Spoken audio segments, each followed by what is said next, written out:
Hi friends, welcome back to our channel. ഇന്ന് 2ാം ക്ലാസ്സിലത്തെ കൂട്ടുകാർക്ക് ഇംഗ്ലീഷ് ആയിരുന്നു പരീക്ഷ ഉണ്ടായിരുന്നത്. അപ്പോൾ എല്ലാവരും എക്സാമൊക്കെ നന്നായി എഴുതിയെന്ന് വിചാരിക്കുന്നു. അപ്പോൾ ഇന്ന് നമ്മൾ ഇതിൻ്റെ ക്വസ്റ്റ്യൻ പേപ്പറും ഇന്ന് നടന്നിട്ടുണ്ടായിരുന്ന ഇംഗ്ലീഷിൻ്റെ ക്വസ്റ്റ്യൻ പേപ്പറും അതോടൊപ്പം തന്നെ അതിൻ്റെ ഉത്തരങ്ങളുമാണ് നോക്കുന്നത്. അപ്പോൾ annual exam 2023-24 English class 2 activity 1 conversation ആണ്. Rowley came back home, her mother became very happy. Where were you? The mother asked. Complete the conversation between Rowley and her mother.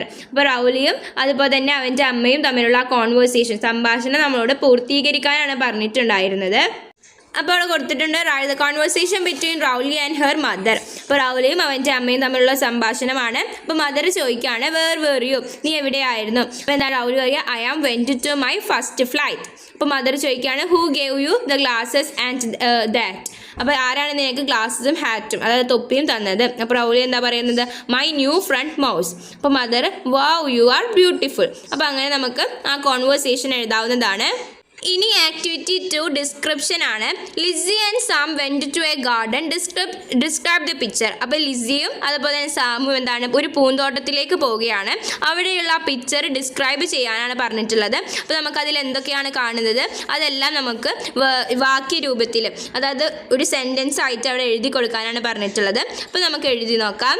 അപ്പോൾ നമുക്ക് എങ്ങനെ എഴുതാം? there is a stream in the garden. Sam is fishing from the stream. There are 2 butterflies fluttering around the flowers. 2 birds are flying. A dog is sitting near Sam. അപ്പോൾ ഇങ്ങനെ നമുക്ക് അത് നോക്കിയിട്ട് ചിത്രം നോക്കിയിട്ട് എഴുതാവുന്നതാണ്. അപ്പോൾ ഇത് കൂട്ടുകാർ എഴുതിയിരിക്കുമെന്ന് വിചാരിക്കുന്നു. ഈ അടുത്ത ആക്ടിവിറ്റി എന്ന് പറയുന്നത് റീഡ് ആൻഡ് ഡ്രോ, വായിക്കൂ എന്നിട്ട് വരയ്ക്കാനാണ് പറഞ്ഞിട്ടുള്ളത്. Look at the picture, what do you see here? Do you want to complete the picture? Read the following sentences and complete the picture. അപ്പോൾ എന്താണ് പറഞ്ഞിട്ടുള്ളത്, നമുക്കൊരു ചിത്രം കൊടുത്തിട്ടുണ്ട്. അപ്പോൾ ആ ചിത്രത്തിൽ വരച്ചിട്ട് അത് പൂർത്തീകരിക്കാനാണ് പറഞ്ഞിട്ടുള്ളത്. കുറച്ച് സെൻറ്റൻസ് കൊടുത്തിട്ടുണ്ട്. അപ്പോൾ ആ സെൻറ്റൻസ് ഒക്കെ വെച്ചിട്ട് ആ സെൻറ്റൻസിൽ എന്താണ് പറയുന്നത് എന്ന് നോക്കിയിട്ട് അതുപോലെ ആ പിക്ചറിൽ ചെയ്യാനാണ് പറഞ്ഞിട്ടുള്ളത്. അപ്പോൾ എന്താണ് സെൻറ്റൻസിൽ കൊടുത്തിരിക്കുന്നത്, draw some leaves on the tree. അപ്പോൾ ആ മരത്തുമ്മ എന്താണ് കുറച്ച് ഇലകൾ വരയ്ക്കാനാണ് പറഞ്ഞിട്ടുള്ളത്. അപ്പോൾ കൂട്ടുകാർ ആദ്യം ഇലകൾ വരച്ചിട്ടുണ്ടാകുമെന്ന് വിചാരിക്കുന്നു. അതിനുശേഷം draw 4 mangoes on the tree, 4 മാംഗോകൾ വരയ്ക്കാൻ പറഞ്ഞിട്ടുണ്ട് ആ ട്രീമേ. അപ്പോൾ നിങ്ങളത് വരച്ചിട്ടുണ്ടാകും. അതുപോലെ തന്നെ draw 2 small eggs in the nest. അപ്പോൾ ഒരു കൂട്ടിൽ എന്താണ് 2 മുട്ടകൾ വരയ്ക്കാൻ പറഞ്ഞിട്ടുണ്ടായിരുന്നു. അപ്പോൾ അത് വരയ്ക്കുക. അതിനുശേഷം draw 3 birds flying in the sky, 3 പക്ഷികൾ പറക്കുന്നത് വരയ്ക്കാൻ പറഞ്ഞിട്ടുണ്ട്. അപ്പോൾ അത് വരയ്ക്കുക. അതുപോലെ തന്നെ draw A plant under the tree, ആ മരത്തിന് താഴെ ആയിട്ടൊരു ചെടി വരയ്ക്കുക. അപ്പോൾ ഇത്രയുമാണ് വരയ്ക്കാൻ പറഞ്ഞിട്ടുണ്ടായിരുന്നത്. അപ്പോൾ അത് വായിച്ചിട്ട് നിങ്ങൾ വരച്ചിട്ടുണ്ടാകുമെന്ന് വിചാരിക്കുന്നു. ഇനി അടുത്ത ആക്ടിവിറ്റി 4 ആണ്. വാട്ട് ആർ ദേ ഡൂയിങ്, അവരെന്താണ് ചെയ്യുന്നത്? Look at the pictures and complete the following sentences. അപ്പോൾ ആ ചിത്രങ്ങൾ നോക്കിയിട്ട് ആ സെൻറ്റൻസിനെ കംപ്ലീറ്റ് ചെയ്യാനാണ് പറഞ്ഞിട്ടുള്ളത്. അപ്പോൾ അവിടെ ഒരു കുട്ടി ഓടുന്നതാണ്. അപ്പോൾ the boy is dash fast. അപ്പോൾ എന്താണ് റണ്ണിങ് എന്നാണ് വരിക. അപ്പോൾ റണ്ണിങ് എന്ന് കൂട്ടുകാർ അവിടെ എഴുതണം.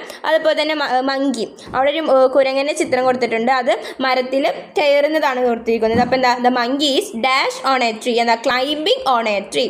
അതുപോലെ തന്നെ ഒരു പെൺകുട്ടി അവിടെ വെള്ളം കുടിക്കുകയാണ്. അപ്പോൾ the girl is dash water, അപ്പോൾ ഗേൾ ഈസ് ഡ്രിങ്കിങ് വാട്ടർ. ഇനി അതുപോലെ തന്നെ ഒരു പക്ഷി പറക്കുന്ന ചിത്രമാണ്. അപ്പോൾ ദ ബേർഡ് ഈസ് ഡാഷ്, അപ്പോൾ എന്താണ് ദ ബേർഡ് ഈസ് ഫ്ലൈയിങ്. ഇനി അടുത്തത് കുറച്ച് കുട്ടികൾ എന്താണ് ഫുട്ബോൾ കളിക്കുന്ന ഒരു ചിത്രമാണ്. അപ്പോൾ അവിടെ എന്തെഴുതാം, ചിൽഡ്രൻസ് ആർ ഡാഷ് ഫുട്ബോൾ, എന്താണ് പ്ലേയിങ്. അപ്പോൾ ചിൽഡ്രൻ ആർ പ്ലേയിങ് ഫുട്ബോൾ. അപ്പോൾ ഇങ്ങനെ നമുക്ക് എഴുതാവുന്നതാണ്. അപ്പോൾ ഇത് കൂട്ടുകാർ എഴുതിയിരിക്കുമെന്ന് വിചാരിക്കുന്നു. ഇനി നമുക്ക് അടുത്ത ആക്ടിവിറ്റി നോക്കാം. Activity 5 crossword puzzle. Read the clues and complete the crossword puzzle. അപ്പോൾ അവിടെ കുറച്ച് ക്ലൂകൾ കൊടുത്തിട്ടുണ്ട്. അത് ഉപയോഗിച്ചിട്ട് ആ ക്രോസ്വേർഡ് പസിൽ കംപ്ലീറ്റ് ചെയ്യാനാണ് പറഞ്ഞിട്ടുണ്ടായിരുന്നത്. അപ്പോൾ എക്രോസ് നേരെ എഴുതാനുള്ളത് നോക്കാം. First one, I am the biggest animal on the land. ഞാനാണ് ഏറ്റവും വലിയ ജീവി കരയിലുള്ളത്. അത് ഏതാണ്? എലിഫൻറ്റ് ആണ്. അപ്പോൾ ഇ എന്ന് അവിടെ കൊടുത്തിട്ടുണ്ട്. ബാക്കി നേരെ നമ്മൾ എലിഫൻറ്റിൻ്റെ സ്പെല്ലിംഗ് എഴുതുക. ലാസ്റ്റ് ടി എന്ന് കൊടുത്തിട്ടുണ്ട്. അപ്പോൾ എലിഫൻറ്റ് എന്ന് ആ കള്ളികളിൽ ഓരോന്നായിട്ട് എഴുതുക. അതുപോലെ തന്നെ അടുത്തത്, I can see at night. എനിക്ക് രാത്രി കാണാൻ കഴിയും. ആർക്കാണത്? ഓ എന്ന് കൊടുത്തിട്ടുണ്ട്. അപ്പോൾ എന്താണ്? ഓളാണ്, മൂങ്ങ. അപ്പോൾ OWL എന്നതിന് നേരെ എഴുതി കൊടുക്കുക. അതുപോലെ തന്നെ തേർഡ്, മൂന്നാമത്തേത്, I am a wild animal I can I hole. എന്താണ്? ഞാനൊരു വൈൽഡ് അനിമൽ, കാട്ടിൽ ജീവിക്കുന്ന ഒരു അനിമലാണ്. ഏതാണത്? അത് ഫോക്സ് ആണ്. എഫ് എന്ന് കൊടുത്തിട്ടുണ്ട്. അതിന് നേരെ ഓയും എക്സും കൂടി എഴുതി ചേർക്കണം. അതുപോലെ തന്നെ ഈ ഡൗൺ താഴേക്കുള്ളതാണ് ഒന്നാമത്തേത്.